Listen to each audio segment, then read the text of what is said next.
নমস্কার বন্ধুরা, এক্সাম টাইমে সবাইকে স্বাগত জানাই। দেখুন, পাবলিক সার্ভিস কমিশন অর্থাৎ ডব্লিউবিপিএসসি আজকে একটা নোটিশ দিয়ে জানালো।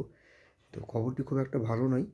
ডব্লিউবিসিএস 2023 সেটার যে গ্রুপ ডি এর যে ভ্যাকান্সি যেটা আগে জানানো হয়েছিল 239টা, সেই ভ্যাকান্সি কমিয়ে করা হলো 12টা।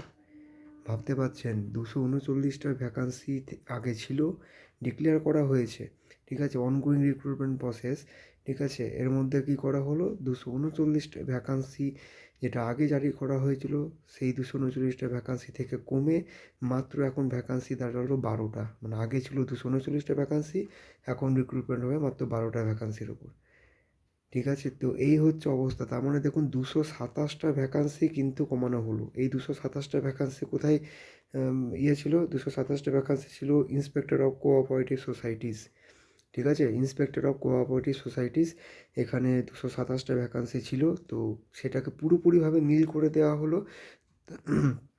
তার মানে 227টা ভ্যাকান্সি কমে গেল। তাহলে 239 থেকে 227টা ভ্যাকান্সি কমে গেলে কত হচ্ছে? 12। তো 12টা ভ্যাকান্সি কিন্তু বর্তমানে থাকলো। তো এই হচ্ছে অবস্থা। কদিন আগেই গ্রুপ সির মেন্সের রেজাল্ট বেরিয়েছে এবং যারা কোয়ালিফাই করেছেন তাদেরকে তো পার্সোনালিটি টেস্ট সামনেই হবে, তাদের কন্ডাক্ট করা হবে। আমি সেটাও ভিডিও করে আপনাদেরকে বলেছিলাম, ঠিক আছে।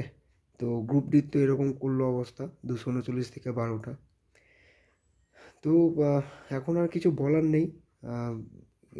এর মধ্যে কদিন আগেই 20 তারিখ একটা পিএসসি অভিযান ছিল, সেখানে অনেকেই আপনারা যাননি। তো কি করা যাবে, এখন আন্দোলনের জন্য না হলে তো কারোর কিছু করার নেই, ঠিক আছে। চাকরিটা আপনাদের সাথেই সবাইকে যেতে বলা হচ্ছিল, কিন্তু যাই হোক, এই হলো অবস্থা। এখন দেখুন আগামী দিনে কোন ভ্যাকান্সি কমে বা বাড়ে, সেটা তো পিএসসি বলতে পারবে, ঠিক আছে। ভিডিওটি দেখার জন্য ধন্যবাদ।